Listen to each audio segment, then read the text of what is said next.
Wellman TV. Jeric Agosta. Kabanata 861. Daan-daang mga Grandmaster at Martialists, lahat ay nawala sa isang iglap. Iniwan nito si Crimson at isang dosenang iba pang mga Sectmaster na parang nakaligtas lang sila sa isang bangungot.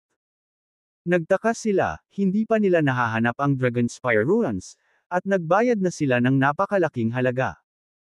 Paano kung mas maraming kakila-kilabot na panganib ang naghihintay sa kanila kapag nahanap na nila ang Dragonspire Ruins? Hindi maitago ni White at ng iba pang mga Sectmaster ang kanilang pagkagulat. Napasulyap sila kay Crimson, at kahit walang salita, malinaw na ipinarating ng kanilang mga ekspresyon ang nais nilang sabihin, dapat ba silang magpatuloy sa paglipad pababa sa sinkhole? Kumunot ang noo ni Crimson, pinipigilan ang pag-urong. Ang nakakapasong unos na nagmula sa kailaliman ng sinkhole ay nagdulot ng matinding pinsala, na kumitil sa buhay ng daan-daang Grandmaster at Martialists mula sa iba't ibang sekta. Kung magbabakasakali sila sa ibaba, at isang mas kakilakilabot na bagyo ang naghihintay, makakaligtas kaya sila muli? Ang lahat ay hindi kilala. Karamihan sa mga tao ay walang alinlangan na gagawa ng makatwirang pagpili na umalis sa mapanganib na lugar na ito. Ngunit hindi nakayanan ni Crimson na pumunta. Ang Dragonspire Ruins, ang Cultivation Realm, ay nagtataglay ng hindi mapaglabanan na pang-akit para sa kanya, at sa katunayan, para sa lahat ng mga mandirigma. Kaya, pagkatapos ng maikling pag-aalinlangan, napuno ng determinasyon ang mga mata ni Crimson. Tumingin siya kay White at sa iba pang mga Sectmaster at sinabing, bagaman may mas malalaking hindi kilalang mga panganib sa ibaba, kung maaari tayong mag-navigate sa mga ito at mahanap ang Dragonspire Ruins, maaari tayong makakuha ng mga kayamanan na gagantimpalaan tayo ng 10 ulit, 100 beses.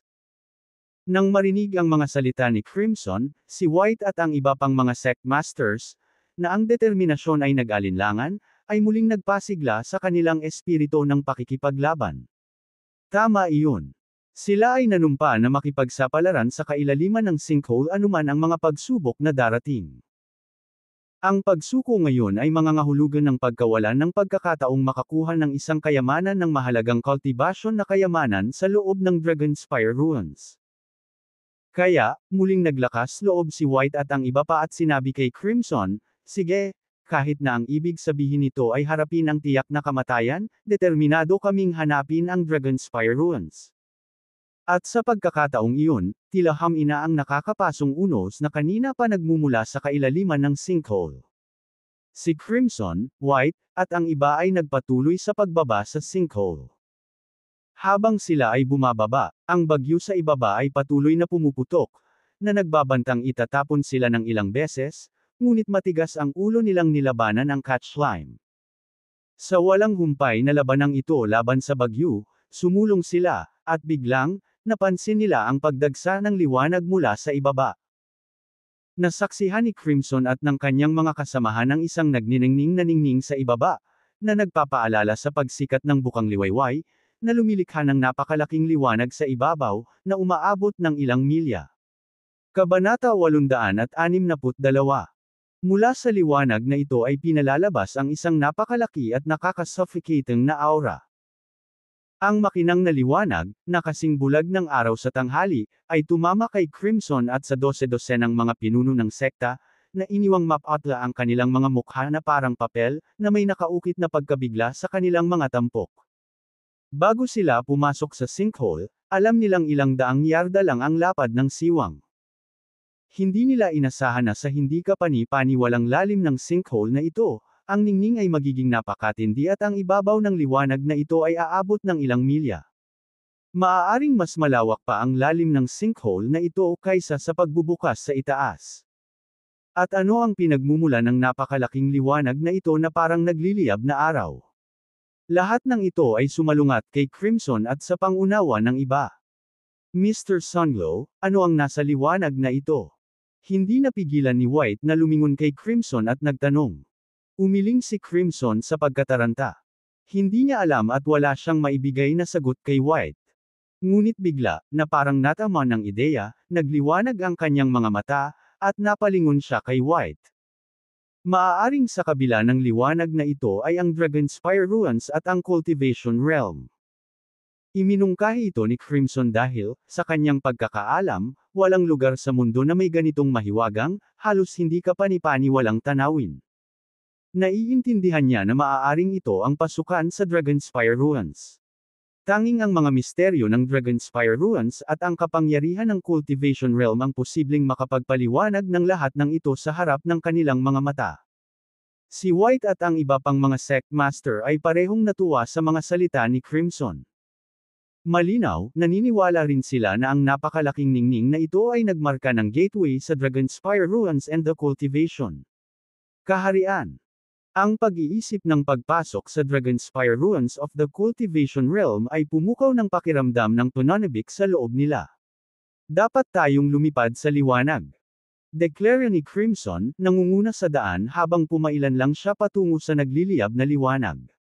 Si White at ang natitirang mga Sect Master ay sumunod na malapit sa likuran.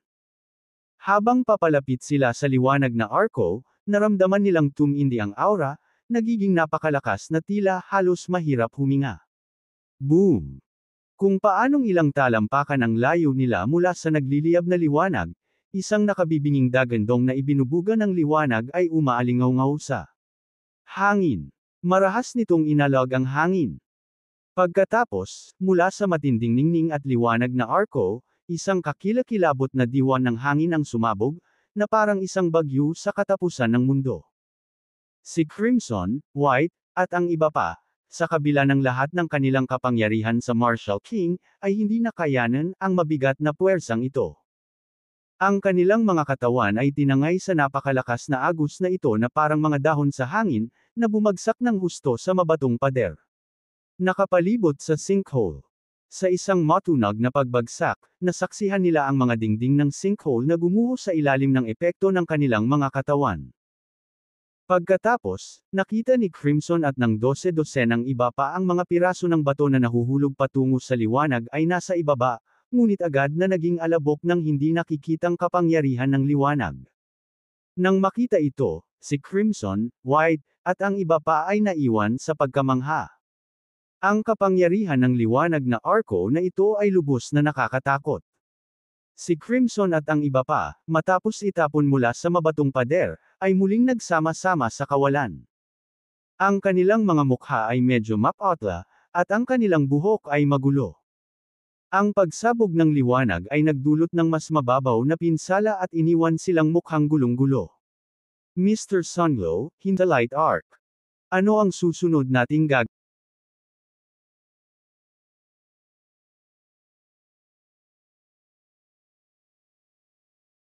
Ang kapangyarihan ng liwanag na arko na ito ay lubos na nakakatakot. Si Crimson at ang iba pa, matapos itapon mula sa mabatong pader, ay muling nagsama-sama sa kawalan. Ang kanilang mga mukha ay medyo maputla, at ang kanilang buhok ay magulo. Ang pagsabog ng liwanag ay nagdulot ng mas mababaw na pinsala at iniwan silang mukhang gulong-gulo. Mr. Sunglow, hindi tayo makakalapit sa Light Arc. Ano ang susunod nating gagawin? Lahat ng Sect Masters ay tumingin kay Crimson. Bakas sa mukha ni Crimson ang nahihirapang ekspresyon. Gusto niyang masira ang Light Arc dahil ang paggawa nito ay maaaring humantong sa kanila sa Dragonspire Ruins. Gayunpaman, ang kapangyarihan ng liwanag, Arco ay napakalaki.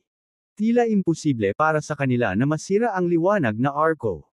Habang nakikipagbuno si Crimson sa kanyang mga iniisip, isang biglang tunog ang bumasag sa katahimikan mula sa itaas ng sinkhole. Pagkatapos, nasaksihan ni Crimson at ng iba pa ang isang nagniningning na grupo na bumababa mula sa itaas. Hindi mapigilan ni Crimson at ng iba pa na matigilan, na nag-iisip, ano itong nagliliwanag na grupong bumababa mula sa itaas. Habang patuloy na bumababa ang grupo, nakita ni Crimson at ng iba pa na ang maningning na masa na ito ay talagang isang pabilog na halo, ilang talampakan ang lapad, na may halos 10 tao sa loob nito. Pagkatapos, sa lubos na pagkamangha ni Crimson at ng kanyang mga kasama, nakita nila na ang mga tao sa loob ng halo ay walang iba kundi sina Jerick, Leland, Darius, at ang iba pa. Sa katunayan, ang mga bumababa sa halo ay walang iba kundi sina Jerick, Leland, Darius, kasama ang ilang kababaihan tulad ni Emma, at ilang martialists ng Sonsbury's Dragon Sect. Naiwang tulala si Crimson at ang iba pa. Paanong lumitaw si Jerick dito?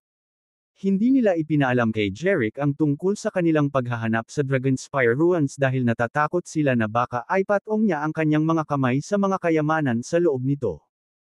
Ngunit sa sandaling ito, ang biglaang paglitaw ni Jerick at ng kanyang mga tauhan ay isang kumpletong sorpresa para kay Crimson at sa kanyang gang, tulad ng isang thunderbolt out of the blue.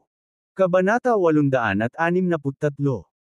Crimson, White, at lahat ng mga sect masters ay nagbibigay ng respeto kay Mr. Agosta Crimson at ang kanyang mga kasama ay bumalik sa realidad at agad na yumuko kay Jerick sa kawalan, na nagpapakita ng kanilang paggalang.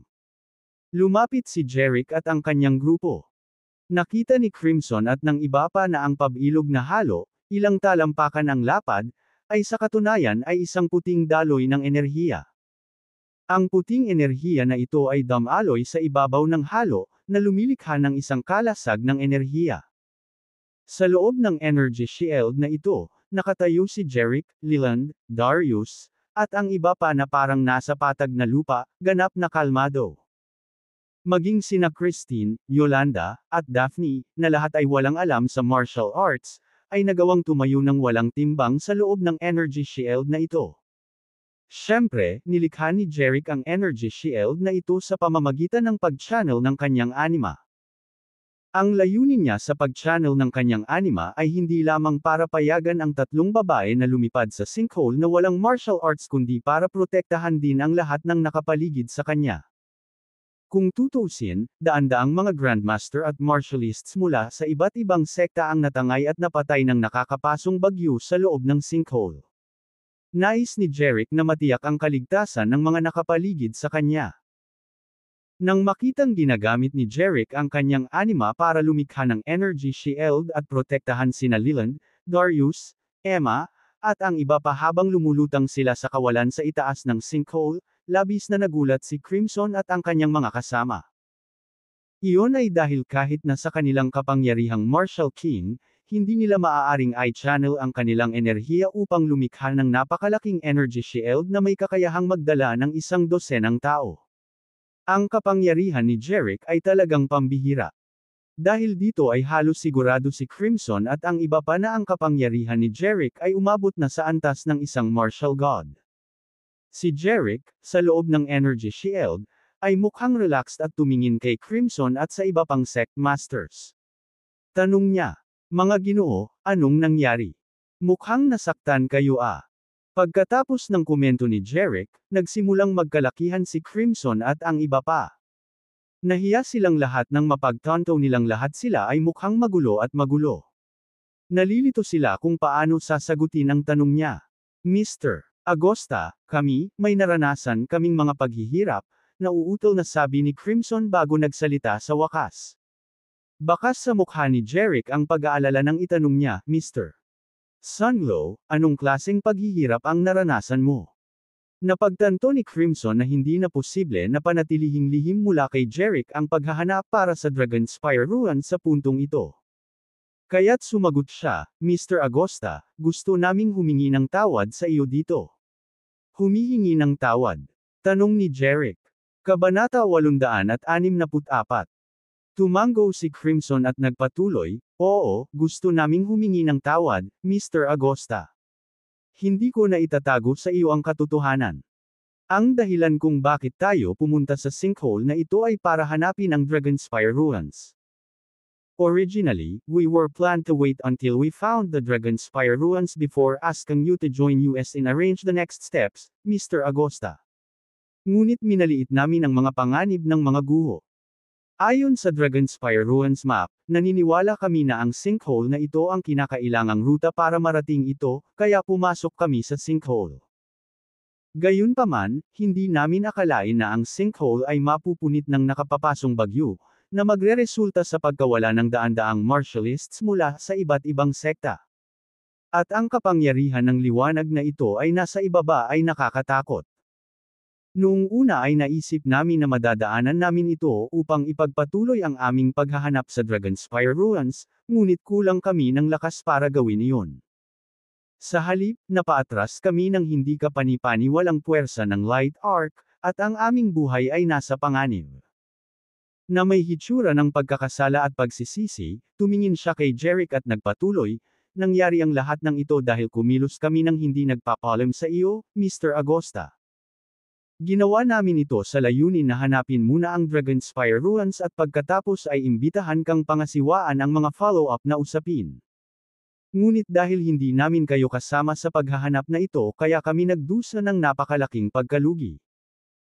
Pagkatapos nito, ibinaba niya ang kanyang ulo at yumuko kay Jeric, na nagsasabing, sa kabutihang palad, Mr. Agosta, dumating ka sa tamang oras, at ngayon ay mayroon na kaming pag-asa.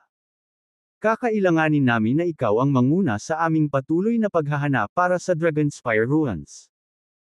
Ang pagpapakita ni Crimson ay nag-udyok kay White at sa iba pang mga pinuno ng sekta na yumuko rin kay Jeric at sabihing, pakiusap, Mr. Agosta, manguna ka. Tumingin si Jeric kay Crimson at sa iba pang mga sect masters, at kahit alam niyang hindi sila nagsasabi ng totoo, kumilos siya na parang hindi niya alam. Aniya, so, naging napaka-thoughtful mo pala. Labis akong naantig. Nabalitaan ko ang tungkol sa plano mong hanapin ang Dragonspire Ruins. At nag-aalala ako para sa iyong kaligtasan, kaya naman naparito ako upang tingnan ka. Ang kanyang mga salita ay nagpaunawa kay Crimson at sa iba pa kung bakit siya napunta sa sinkhole. Alam na pala ni Jeric ang mga gawain ng iba't ibang sekta. Pagkatapos ng lahat, ang Dragon Sect ng Sonsbury ay walang problema sa pagsubaybay sa mga galaw ng ibang mga sekta. Kaya't ang pagdating ni Jeric sa sinkhole ay hindi na nakakagulat sa kanila ngayon.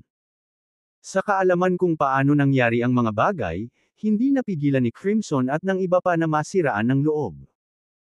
Noong una ay naisip nila na maaari nilang tahimik na hanapin ang Dragonspire Ruins nang hindi nalalaman ni Jeric, ngunit lumabas na siya ay may sapat na kaalaman sa lahat ng panahon. Ang pagkaunawang ito ay nagdulot sa kanilang lahat ng pakiramdam na medyo natalo. Tila ang ideya ng paglusot sa Dragonspire Ruins, pagkuha ng cultivation treasure, at pagkatapos ay gamitin ang mga ito upang sugpuin si Jeric at maghiganti ay ganap na imposible ngayon. Habang si Crimson at ang iba ay nakaramdam ng pagkadismaya, hindi sila naglakas loob na ipakita ito sa kanilang mga mukha. Sa halip, pinaulanan nila ng papuri at pasasalamat si Jeric. Mr. Agosta, ikaw ang aming tagapagligtas. Sa pangunguna ni Mr. Agosta sa amin, tiyak na mahahanap namin ang Dragonspire Ruins. Kabanata 865. Pakiusap, Mr. Agosta, bigyan mo kami ng mga utos kung ano ang susunod na gagawin. Si Crimson at ang iba pang mga sect master ay ganap na sumunod sa presensya ni Jeric. Nakangiting sabi ni Jeric, hindi ko ito tatawagan. Ngunit maaari kong ibahagi ang ilan sa aking mga saloobin. Nasaksihan ninyong lahat ang matinding nagniningning na liwanag sa ibaba at ang kakilakilabot na kapangyarihan ng napakalaking arko ng liwanag. Masiglang tumango si Crimson at ang iba, tumugon. Sa katunayan, nakita natin ang hindi kapani-paniwalang lakas nito. Mr. Agosta, may ideya ka ba kung ano ang Light Arc? Tumingin si Jeric sa kanila at sumagot, kung hindi ako nagkakamali, ang ilaw ay dapat na isang enchantment o isang restriction na ginagamit upang ma-access ang Dragonspire Ruins. Nang marinig ito, biglang natauhan si Crimson at ang iba pa at mukhang naliwanagan. Ang isang enchantment, sa kanilang kaalaman, ay nilikha ng mga magsasaka gamit ang kanilang pambihirang kapangyarihan upang isara ang isang maliit na mundo o isang nakatagong lugar mula sa labas ng mundo. Walang alinlangan na narinig ni Crimson at ng iba pang mga sect master ang mga alamat tungkol sa mga enchantment, ngunit ganoon pa rin ang mga alamat. Wala sa kanila ang nakatutok sa kung ano talaga ang hitsura ng isang enchantment. Gayunpaman, tulad ng ipinaliwanag ni Jeric, mabilis na naunawaan ni Crimson at ng iba pa na ang liwanag ay nasa ibaba ay isang pagpapakita ng kapangyarihan ng isang enchantment. Bakas sa mukha ni Crimson ang pagtataka habang nakatingin kay Jeric at nagtanong, Mr. Agosta, Kung talagang isang enchantment ang Light Arc sa ibaba, paano natin ito malalampasan at makarating sa Dragonspire Ruins? Tugon ni Jerick, napansin ko lang na tinamaan ka ng kapangyarihan ng enchantment pero minor external injuries lang ang natamo mo. Ito ay nagpapahiwatig na ang enchantment ng Dragonspire Ruins ay hindi kasing lakas ng tila. Naniniwala ako na kung tayo ay magtutulungan, maaari nating malagpasan ang kapangyarihan ng enchantment. Nagulat na naman si Crimson at ang iba pa sa proposal ni Jerick. Lahat sila ay nagtaka, sabay-sabay na basagin ang kapangyarihan ng enchantment. Ang enchantment ay itinakda ng mga magsasaka, at sila ay mga mandirigma lamang. Makakalusot nga kaya sila sa enchantment na itinakda ng mga magsasaka. Maya-maya, nagsalita si Jerick. Huwag tayong mag-alinlangan. Ay dadaan natin ang lahat ng ating kapangyarihan at ididirekta ito patungo sa pinakamatinding punto ng liwanag sa ibaba. Kapag nasira natin ito, maaabot natin ang Dragonspire Ruins. Ang kaalaman ni Jerick tungkol sa liwanag ay nasa ilalim ng sinkhole at ang matinding sikat ng araw tulad ng pagiging isang enchantment ay hindi dahil sa pagkakaroon ng nasaksihan tulad ng isang enchantment noon. Ito ay dahil sa kanyang pambihirang kakayahan, ang mata ng Diyos, na nagbigay daan sa kanya na maramdaman ang pasukan sa Dragonspire Ruins sa loob ng sinkhole at ang presensya ng isang selyadong enchantment doon. Bagamat nag-aalinlangan si Crimson at ang iba pa ng ibahagi ni Silmore ang kanyang pananaw, wala silang pagpipilian kundi sundin ang kanyang pamumuno. Ang bawat isa sa kanila ay nagsimulang i-channel ang kanilang mga kapangyarihan. Habang ginagawa nila iyon, isang kulay pilak na aura ng Martial King Mana ang nakapalibot sa kanila, na nagbibigay ng malakas na presensya. Ang lahat ng kanilang mga palad ay may hawak na bola ng kulay pilak, tulad ng apoy na enerhiya. Ito ay ang pagpapakita ng kanilang Martial King Mana. Swoosh! Swoosh! Swoosh! Sa determinadong pagpapasya, itinuon nila ang nagniningas na orbs na ito sa liwanag at sa matinding sikat ng araw na liwanag ng hadlang. Ang kulay pilak, tulad ng apoy na enerhiya ay ipinakita bilang isang torrent ng nagniningas na mga sapa ngunit 1,000 beses na mas malakas kaysa sa mga regular na apoy. Ang lahat ng ito ay bumagsak patungo sa lokasyon ng liwanag na arko. Ang mga kumpol ng pilak na enerhiya ng Martial King ay pumutok sa matinding ningning ng enchantment. Umalangaw-ngaw ang mga dumadagandong na tunog sa sinkhole, nanginginig ito hanggang sa kaibuturan nito, habang ang isang nakakatakot na aura ay nagmumula sa impact. Maging ang nakapalibot na mabatong pader ng sinkhole ay hindi napigil ang nanginig. Parang ang buong sinkhole ay nasa bingit ng pagbagsak. Ang pagsabog ng enchantment ay nagpalipad kay Crimson at sa kanyang mga tauhan, na abala sa pagsisikap na basagin ang enchantment, dahil sa nakakagulat na puwersa na pinakawalan nito at binaril pataas ng mahigit 40 talampakan sa hangin. Nagawa nilang pigilan ang kanilang mga katawan mula sa pagbugbog sa likod, at kahit na hindi sila nasaktan, sila ay medyo nanginginig. Ang kanilang mga mukha ay mapatla, at ang kanilang mga puso ay tumibok. Gayunpaman, hindi sila nang ahas na atakihin muli ang enchantment, sa takot na baka mag-trigger pa ito ng mas malakas na counterattack mula sa enchantment. Ibinaling nilang lahat ang kanilang tingin kay Jerick at napansin na nang ilabas ng enchantment ang nakakatakot na kapangyarihan nito, si Jerick at ang kanyang grupo, na protektado ng energy shield, ay nanatiling hindi nababagabag sa kanilang orihinal na posisyon sa loob ng kawalan. Sila ay ganap na hindi naapektuhan ng napakalakas na puwersa ng enchantment at hindi natinag kahit 1 pulgada. Dahil dito, mas namangha si Crimson at ang iba pa sa proteksyong enerhiyang kalasag na ginawa ni Jerick para protektahan ang maraming tao. Ang kapangyarihan ng kalasag ng enerhiya na ito ay tila hindi kapani-paniwalang makapangyarihan, dahil nanatili itong hindi sumusuko laban sa puwersa ng enchantment, hindi kumikibo kahit katiting. Mr. Agosta, napakahina ng ating kapangyarihan para basagin ang pasukan ng enchantment, sabi ni Crimson na may kahihiyang ekspresyon, yumuko kay Jerick. Nanatiling kalmado si Jerick at sumagot, Mr. Sunlow, huwag kang mag-alala. Subukan ko ito. Sa mga salitang iyon, itinaas niya ang kanyang kanang palad at saka hinampas pababa sa nagniningning na engkanto. Kabanata 866. Swoosh! Nagkaroon ng isang matalim na tunog habang ang isang putok ng maningning na puting liwanag ay lumabas mula sa palad ni Jeric. Ang puting liwanag ay nagmistulang isang maliit na apoy ng kandila, at hindi ito masyadong nahangga kay Crimson at sa kanyang mga tauhan. Wala silang maisip na kapansin-pansin tungkol dito. Seryoso silang nag-alinlangan na ang puting ilaw na ito ay naglalaman ng sapat na kapangyarihan upang masira ang selyo ng enchantment. Habang si Crimson at ang iba pa ay seryosong nagdududa sa kapangyarihan ng puting liwanag na nagmumula sa palad ni Jeric, ang hindi kapansin-pansing puting liwanag na iyon ay biglang bumagsak sa nagliliyab na kaakit-akit. Ang tila hindi gaanong halagang puting liwanag na ito ay bumangga sa matinding ningning ng anteng-anteng, na para bang agad itong sumanib sa ningning ng anteng-anteng, o, masasabing, ang maliit na puting liwanag ay tuluyang nilamon ng nagliliyab na ningning ng engkanto. Matapos ang pag-atake ni Jeric, ang enchantment ay nanatiling halos hindi nagbabago, na nangangahulugang hindi ito nag-ambala kahit kaunti sa kanyang pag-atake. Nang makita ito, hindi maiwasan ni Crimson at ng kanyang mga kasama na mapahiya sa ngalan ni Jeric. Gayunpaman, kailangan nilang pigilan ang kanilang mga reaksyon dahil mas malakas si Jeric kaysa sa kanila. Nagkunwari silang hindi napansin ang nangyari.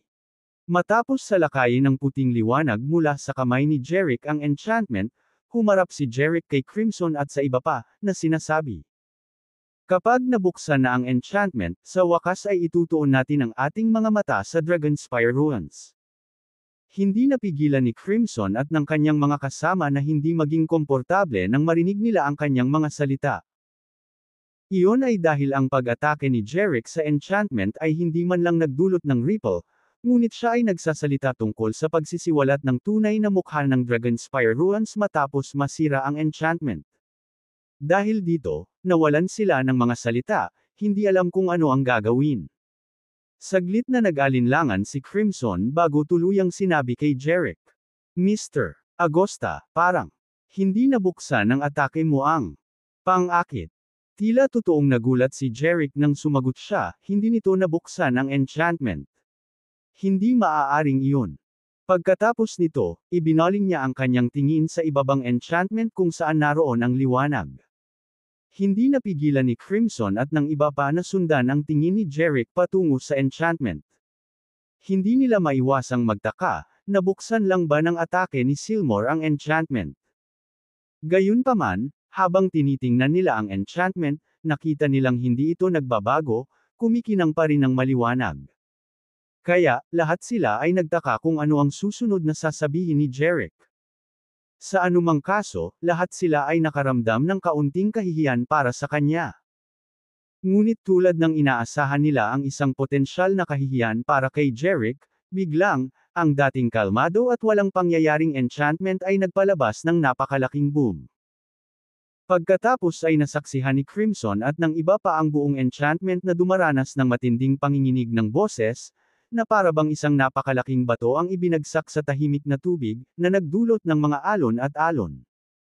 Sa gitna ng ningning ng enchantment, biglang lumitaw ang isang maningning na puting liwanag, mas maliwanag pa sa ningning ng Kabanata 867. Ang enchantment mismo. Gitling. Ang nagniningning na core na ito ay walang iba kundi ang puting liwanag na ginamit ni Jeric sa pag-atake sa enchantment. Nang makita ito, si Crimson at ang kanyang mga kasama ay naiwan sa pagkamangha. Hindi kaya na-absorb ng kapangyarihan ng enchantment ang puting liwanag na ginamit ni Jeric sa pag-atake sa enchantment. Nang sila ay nataranta, ang maliit na liwanag sa loob ng sentro ng enchantment ay mabilis na lumawak sa harap ng kanilang mga mata. Sa isang iglap, isang maliit na pagsabog ng liwanag ang palm unit ng isang malaking butas, mga 40 talampakan ng lapad, sa gitna mismo ng enchantment. Ang anteng-anteng, na lubhang napinsala, ay patuloy na nanginginig na parang anumang oras ay maaaring gumuho. Ang dati nitong matinding ningning ay hamina, ngayon ay medyo malabo na. Si Crimson at ang iba pang mga sect master ay naiwan na namangha. Nagtaka sila. Matagumpay bang nagtagumpay ang kapangyarihan ng enchantment? Ngayong napagtanto nila ang sitwasyon, naalala nila ang kanilang mga naiisip noon. Noon, naniniwala sila na ang pag-atake ni Jerick ay hindi man lang magdudulot ng ripple, at inaasahan nilang makikita siyang napahiya. Namula sila at nagnanais na mawala sila sa isang butas sa lupa. Gayunpaman, nang pumanaw ang awkward moment, hindi nila maiwasang lalo pang mamangha sa hindi kapani-paniwalang kapangyarihan ni Jerick. Nasaksihan nila ang kanyang casual na pagpapakawala ng maliit, mapagpakumbabang puting liwanag na nagawang mapunit ang pagkaakit. Paglikha ng isang butas na higit sa 40 talampakan ang lapad. Nakakatakot talaga ang kapangyarihan niya. Hindi naiwasang isipin ni Crimson at ng iba pa na mapalad sila na hindi niya itinuro sa kanila ang puting liwanag na iyon. Kung hindi, maaaring wala nang natitira sa kanila. Bukas na ang enchantment. Fair na. Deklara ni Jerick, na inalog ang nakatulala na si Crimson at ang iba pa mula sa kanilang pagkatulala. Mabilis na nanimbalik si Crimson at ang kanyang mga tauhan at sumagot. Oo, Mr. Agosta. Gumalaw si Jerick, at lumipad ang energy shield sa malaking puwang sa enchantment. Mabilis na sumunod si Crimson at ang kanyang mga kasama, tumakbo patungo sa paglabag sa enchantment. Kabanata 868. Boom! Habang dumaan sila sa manipis at kumikinang na pelikula ng gateway ng enchantment, malinaw na naramdaman ni Crimson at ng kanyang mga kasama ang pag-ikot ng hangin, na nagbibigay sa kanila ng pakiramdam ng pagtawid sa oras at espasyo. Minsan sa pamamagitan ng manipis na pelikula ng gateway ng enchantment, natagpuan ni Crimson at ng iba pa ang kanilang mga sarili sa tila isang mundong nahiwalay sa ibang katotohanan. Sa harap ni Crimson at ng iba pa, may nakatayong matatayog na bundok, umaambon na umaagos sa himpapawid, ang mga ilog ay damaloy ng marahan, at isang maliwanag na buwan ang nakabitin sa tahimik, kaakit-akit na tanawin, ito ay parang isang utopia na kaharian, malayo sa labas ng mundo. Ang langit dito ay katulad ng nasa labas, at ang buwan ay ang parehong pamilyar na buwan. Gayunpaman, ang mga bundok at ilog na nababalot ng ambon sa kanilang harapan ay mainit katulad ng sa Dragonspire. Mga bundok sa labas. Ito ay isang mundo na tinataka ng isang mabigat na engkanto, na nakahiwalay sa labas. Bukod dito, naramdaman ni Crimson at ng iba pa ang dalisay, walang halong asensya ng planeta sa larangang ito.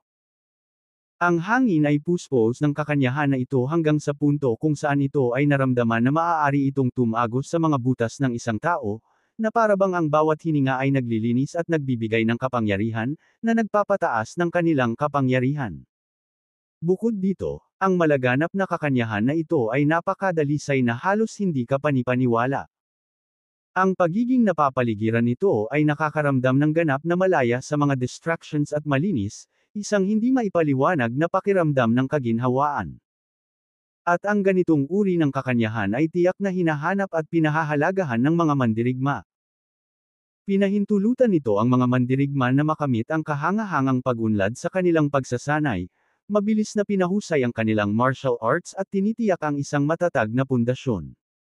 Gayunpaman, sa labas ng mundo, ang paghahanap ng isang lugar na may kakanyahan ng planeta ay nangangailangan ng pakikipagsapalaran sa malayong, ilang hindi nagalaw. Kahit na noon, walang garantiya na mahahanap ng isa ang perpektong lugar na puno ng kakanyahan ng planeta, lalo pa ang pagtuklas ng lokasyon na may kalidad ng kakanyahan na makikita rito. Ito ay lubos na hindi malamang, kung hindi imposible. Si Crimson at ang kanyang grupo ay matako na huminga sa dalisay at siksik na diwa sa hangin. Alam nilang nakarating na sila sa Dragonspire Ruins. Tanging sa isang cultivation sanctuary, tulad ng Dragonspire Ruins, makikita ng isang tao ang gayong matindi at dalisay na asensya ng planeta. Ang kanilang mga puso ay nag-uumapo sa hindi maipaliwanag na saya. Hindi sila makapaniwala na nakarating na talaga sila sa fabled cultivation sanctuary, ang Dragonspire Ruins. Mga Ginoo, nakarating na tayo sa Dragonspire Ruins. Ang mga salita ni Jerick sa sandaling iyon ay lalong nagpatibay sa iniisip ni Crimson at ng kanyang grupo. Medyo nabahala si Crimson at tinanong si Jerick, Mr. Agosta, sa tingin mo ba may mga cultivator sa loob ng Dragonspire Ruins? Paano kung may mga cultivator, at nagpasya silang patayin tayo dahil sa pagpasok sa Dragonspire Ruins? Ang tanong ni Crimson ay mukhang nag-aalala si White at ang iba pang mga sect masters. Pagkatapos ng lahat, ang Dragonspire Ruins ay isang cultivation sanctuary, at hindi nakakapagtaka kung may mga cultivator na naroroon. Ang kanilang walang ingat na pagpasok sa Dragonspire Ruins ay maaaring magagalit lamang sa mga magsasaka at, pinakamasamang sitwasyon, humantong sa nakamamatay. Kahihinatnan. Gayunpaman, nanatiling kalmado si Jerick at sinabing, ang mga magsasaka ay mas dalubhasa at mas maunlad kaysa sa amin na mga mandirigma. Madali nila kaming durugan na parang mga langgam. Since they're so powerful and we so weak, they might not even bother with us para maiwasan na masira ang reputasyon nila. Siyempre, ang paglusot sa Dragonspire Ruins ng walang pahintulot ay maaaring magkaroon tayo ng problema sa mga magsasaka na iyon. Ngunit wala akong ideya tungkol sa uri ng parusa na maaari nating harapin. Gayunpaman, duda ako na ito ay magbubuwi sa amin ng aming mga buhay. Ang mga salita ni Jerick ay nagdulot ng kaunting ginhawa kay Crimson at sa iba pang mga sect masters. Gayunpaman, ginamit na ni Jerick ang kanyang supernatural na God's Eye para makakuha ng malinaw na larawan ng Dragonspire Ruins. Ang totoo, walang natira sa mga cultivator sa Dragonspire Ruins. Upang maging tumpak, walang buhay na magsasaka. Ngayon pa, mayroon lamang isang nabubuhay, nakakatakot. Siyempre, si Jerick ay hindi malapit nang ibuhos ang beans kay Crimson at sa iba pa. Jerick, tignan mo yung distant kick na yan, parang ang daming palasyo. At that moment, parang may napansin si Emma at tinuro sa malayo. Kabanata 869. Si Jerick, kasama ang iba pa, ay sumunod sa kanyang daliri. Sa gitna ng Dragonspire Ruins, sa matatayog na mga taluktok, ang ambon ay nagkalat sa hangin. Hindi nagtagal, lumitaw ang mga palasyo at pavilion sa mga taluktok na ito, nakakalat sa malapit at malayo. Sa isang sulyap, mayroong hindi bababa sa ilang dosenang mga taluktok sa mga palasyo at pavilion na ito. Ang mga palasyo at pavilion na ito sa mga taluktok ay nakatayo sa gitna ng mga ulap at ambon, nakahawig ng mga engranding at marilag na istruktura, halos parang mga banal na palasyo. Tiningnan ni Silmore ang mga palasyo at pavilion sa mga taluktok na ito at sinabi kay Emma at sa iba pa, ang mga palasyo at pavilion na ito sa mga taluktok ay dapat na cultivation ground ng mga magsasaka sa Dragonspire Ruins o ang punong tanggapan ng mga sekta ng paglilinang. Sumang-ayon si Emma at ang iba pa sa pagtatasa ni Jerick. Pagkatapos, ibinaling ni Jerick ang kanyang tingin kay Crimson, nagtatanong. Mr. Sunglow, pinaplano mo bang bisitahin ang mga cultivator na palasyong ito sa mga taluktok kasama namin, o pupunta ka ba ng mag-isa? Nagpalitan ng tingin si Crimson at ang grupo niya. Sa kabila ng kahangahangang kapangyarihan ni Jerick na nagbibigay sa kanila ng ilang katiyakan, hindi makaligtaan ni Crimson at ng iba pa ang katotohanan na sila ay nasa Dragonspire Ruins.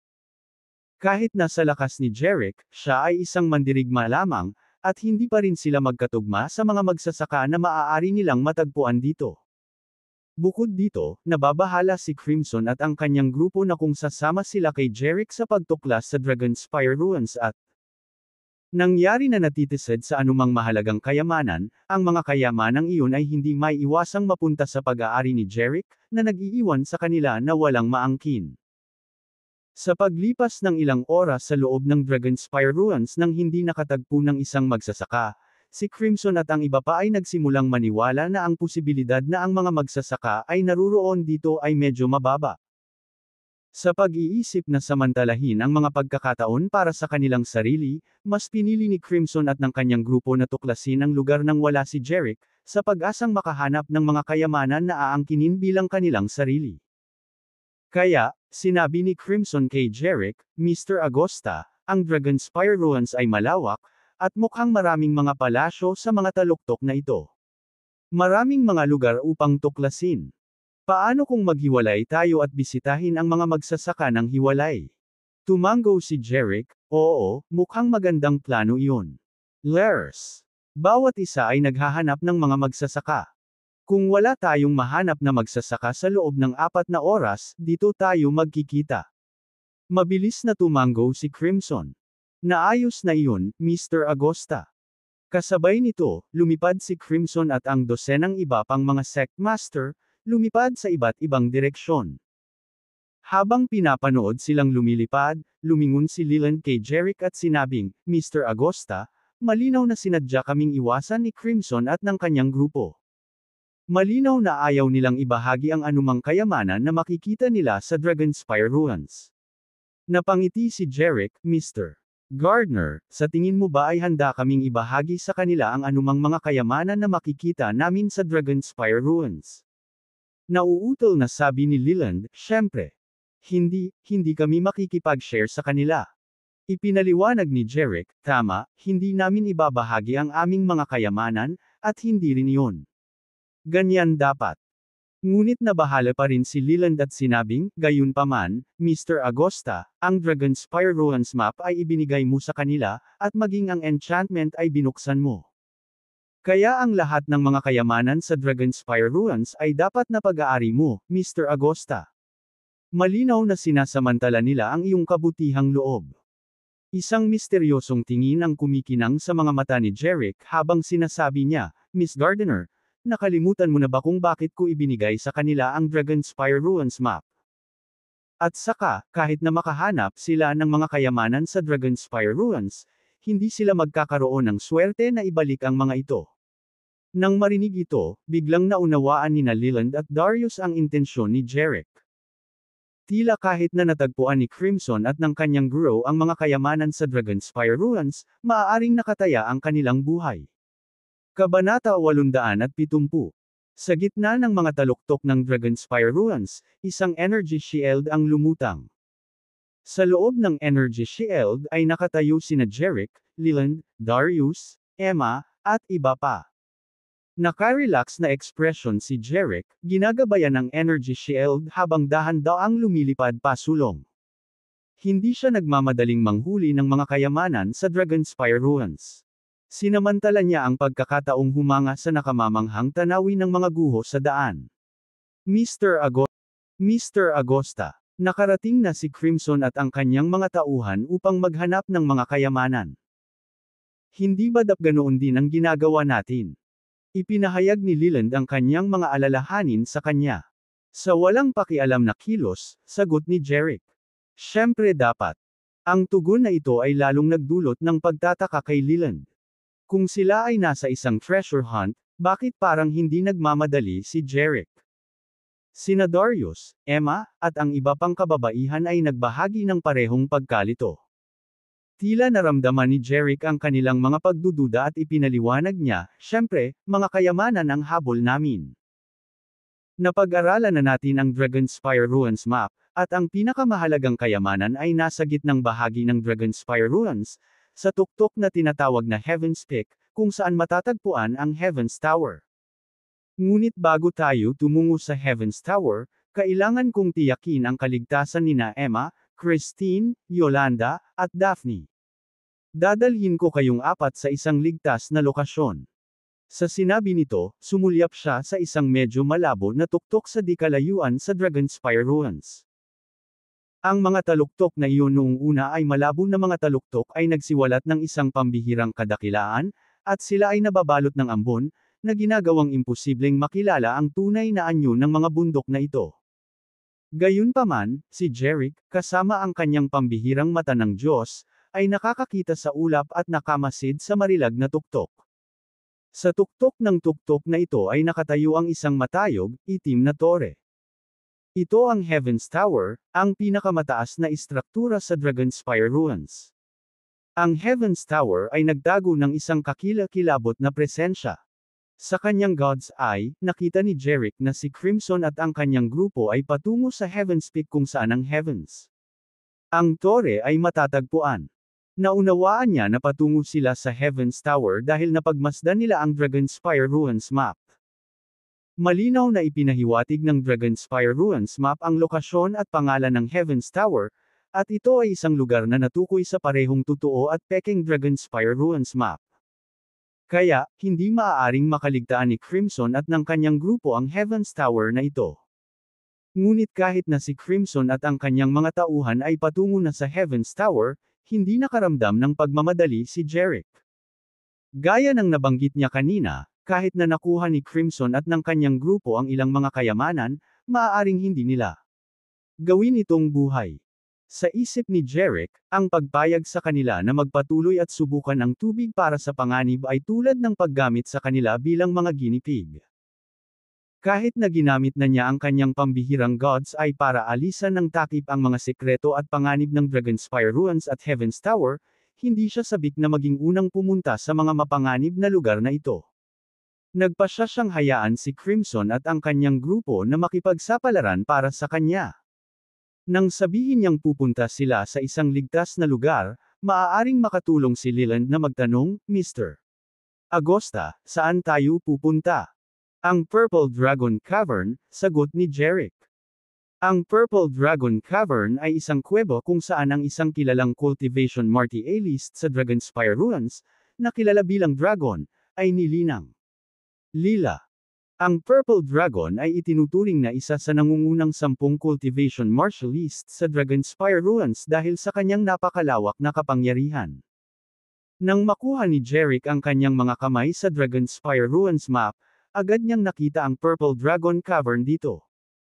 Ang Purple Dragon Cavern ay nilagyan ng Matrix spell, at kapag na-activate, ito ay magbibigay ng pinakamataas na seguridad. Titiyakin nito ang kaligtasan ng mga walang martial arts, tulad ni Christine at ng iba pang kababaihan, habang sina Jeric, Leland, at ang iba pa ay maaaring pumunta sa Heaven's Peak upang maghanap ng mga kayamanan ng walang pag-aalala. Nakita rin ni Leland at ng iba pa ang mapa at alam nila ang tungkol sa Purple Dragon Cavern.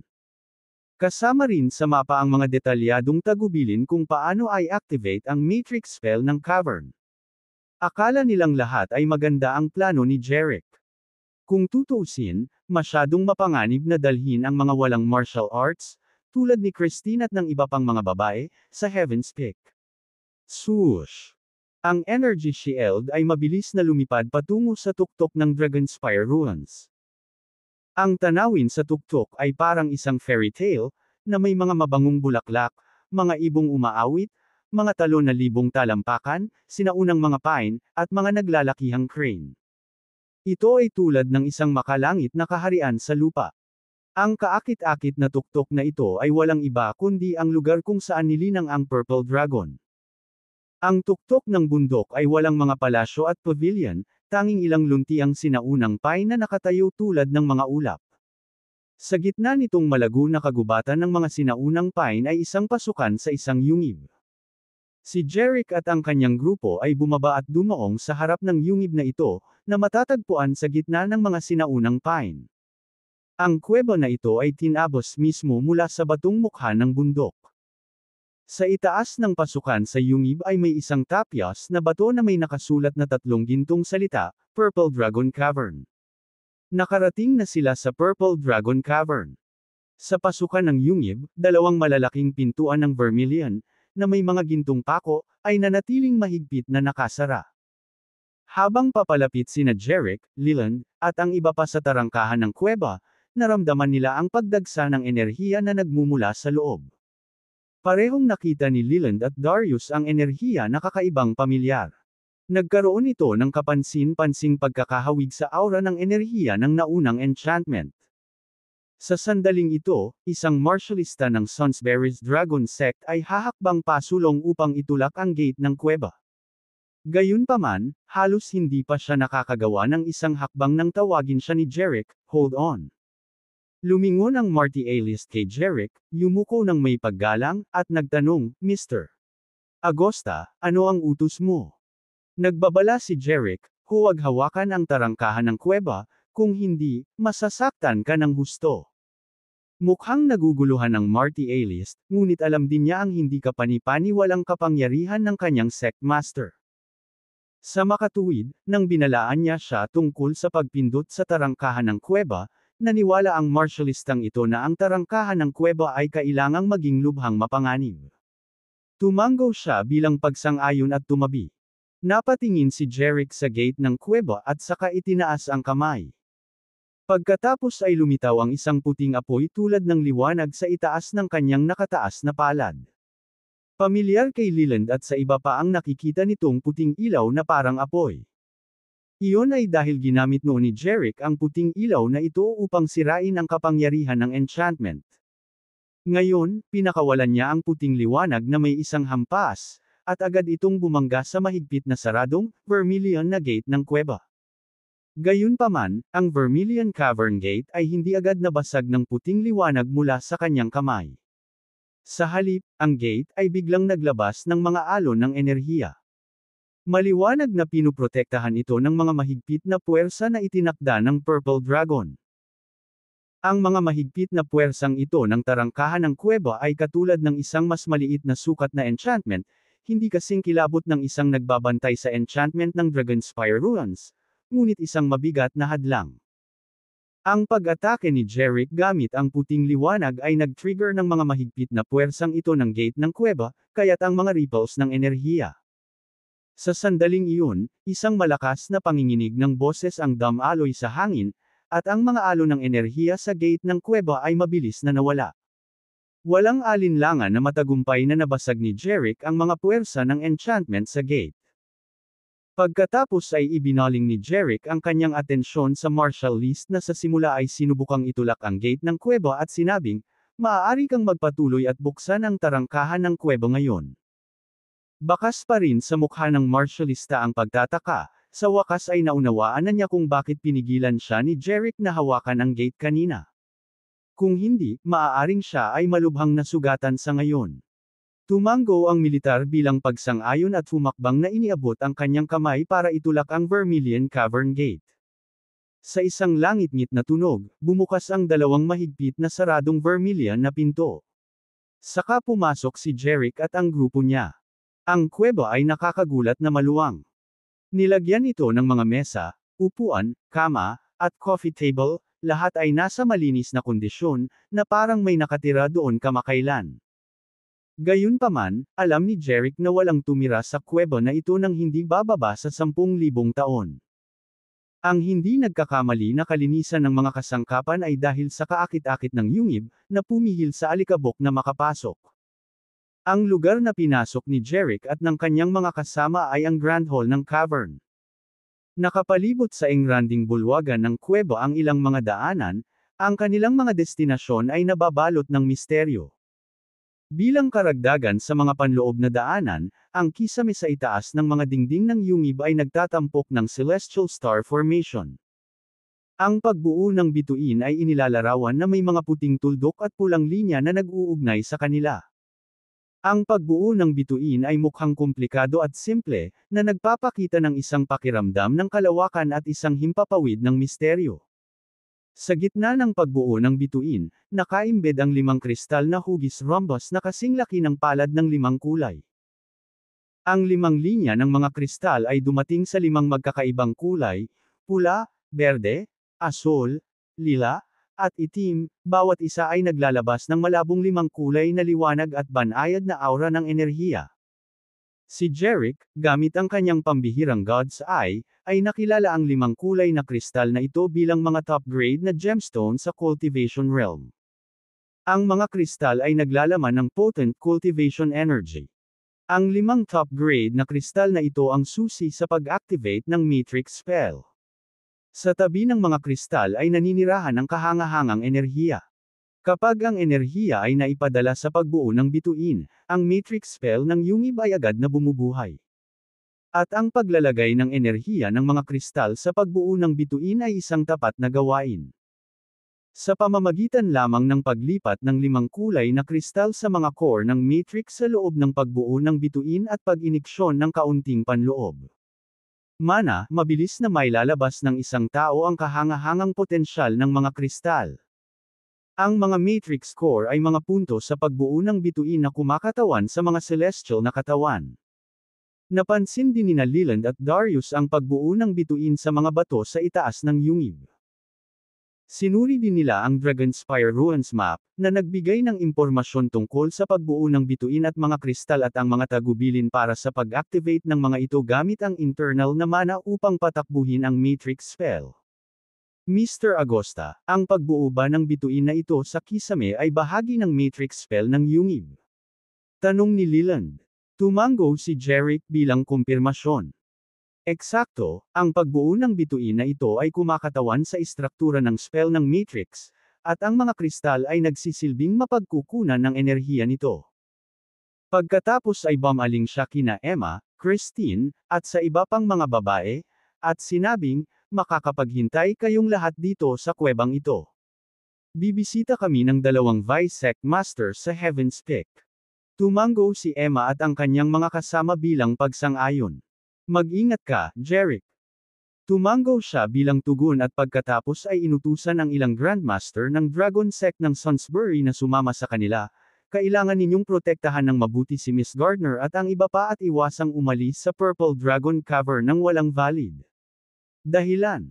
Ang mga Grandmaster ng Dragon Sect ng Sonsbury ay tumango at sumagot sa kanya, naiintindihan, Mr. Agosta. Pagkatapos ay umalis sina Jeric, Leland, at Darius sa Purple Dragon Cavern.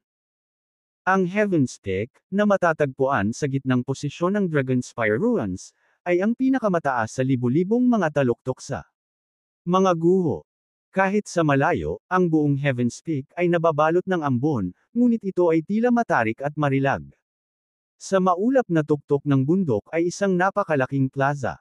Sa gitna ng plaza, may nakatayong isang madilim at nagbabantang tore. Ang tore ay may 79 na palapag at mahigit 200 yarda ang taas, na may octagonal na base na umaabot ng humigit kumulang 20 hanggang 30 yarda mula kaliwa hanggang kanan at mula sa harap hanggang likod. Ang napakalaking tore na ito ay tiyak na matatawag na tore na diretso sa langit. Ang napakalaking tore ay bumungad sa ibabaw ng parisukat, naghagis ng isang kahangahangang presensya, na parabang ito ay isa pang matayog na bundok na tumataas mula sa Heaven's Peak. Kabaligtaran sa octagonal na istruktura ng Heaven's Tower, maraming halijing bato ang nakapalibot sa plaza, bawat isa ay napakakapal na kakailanganin ng isang buong tao para yakapin sila.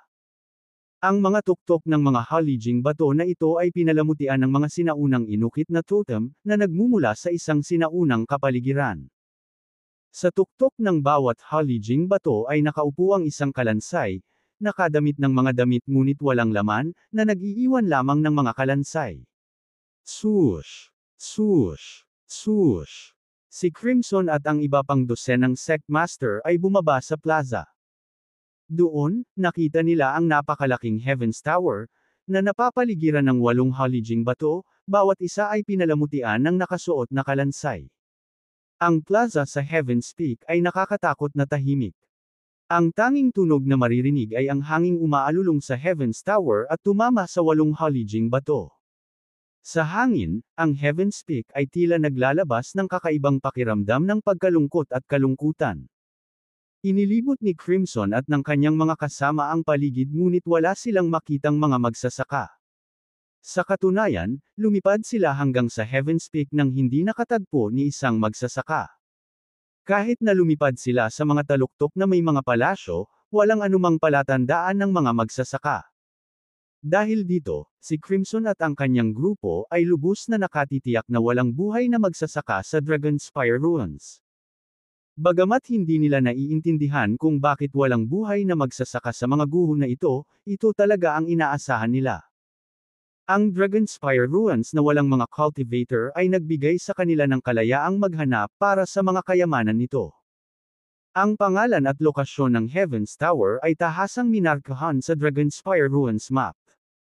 Bukod dito, imposibleng makaligtaan ang Heaven's Tower, na mahigit 200 yarda ang taas.